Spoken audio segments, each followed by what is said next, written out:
लोमड़ी और सारस। बहुत समय पहले की बात है। एक जंगल में एक चालाक लोमड़ी रहती थी। वह बहुत चतुर थी, लेकिन उसमें एक बुरी आदत थी। वह दूसरों का मजाक उड़ाने में मजा लेती थी। वहीं उसी जंगल में एक भला सारस भी रहता था। एक दिन लोमड़ी और सारस की मुलाकात हुई और धीरे धीरे वे अच्छे दोस्त बन गए।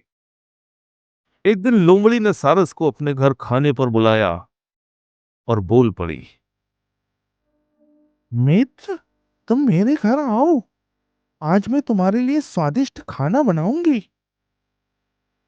सारस बहुत खुश हुआ और खाने के लिए लोमड़ी के घर गया। लोमड़ी ने खाने में स्वादिष्ट खिचड़ी बनाई, लेकिन वह खिचड़ी एक चौड़ी और सपाट थाली में परोसी। बेचारा सारस अपनी लंबी चोंच से उस थाली में से कुछ भी नहीं खा पा रहा था। उसने बहुत कोशिश की, लेकिन खिचड़ी उसकी चोंच में नहीं आ रही थी। वहीं लोमड़ी आराम से अपनी जीभ से चाट चाट कर खिचड़ी खा रही थी। लोमड़ी ने हंसते हुए कहा। मित्र, क्या हुआ? तुम खा क्यों नहीं रहे? सारस समझ गया कि लोमड़ी ने उसके साथ मजाक किया है, लेकिन उसने कुछ नहीं कहा और चुपचाप अपने घर वापस चला गया। कुछ दिन बाद सारस ने लोमड़ी को अपने घर खाने पर बुलाया। लोमड़ी खुशी खुशी वहां पहुंची।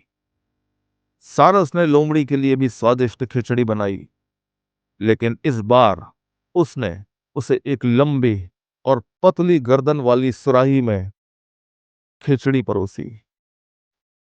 अब लोमड़ी ने बहुत कोशिश की, लेकिन उसकी छोटी जीभ उस सकरी सुराही में अंदर नहीं जा पा रही थी। उसने इधर उधर से सूंघा, चाटने की कोशिश की, लेकिन वह एक और भी नहीं खा पाई। वहीं सारस अपनी लंबी चोंच से आराम से खिचड़ी खा रहा था। अब लोमड़ी को अपनी गलती समझ आ गई। उसे बहुत शर्मिंदगी हुई और उसने सारस से माफी मांगी। सारस ने उसे माफ कर दिया, लेकिन लोमड़ी ने सबक सीख लिया कि दूसरों का मजाक उड़ाना अच्छी बात नहीं होती। इस कहानी से हमें यह सीख मिलती है कि हम दूसरों के साथ जैसा व्यवहार करेंगे, वैसा ही वापस हमें वही व्यवहार मिलेगा। धन्यवाद। जय हिंद।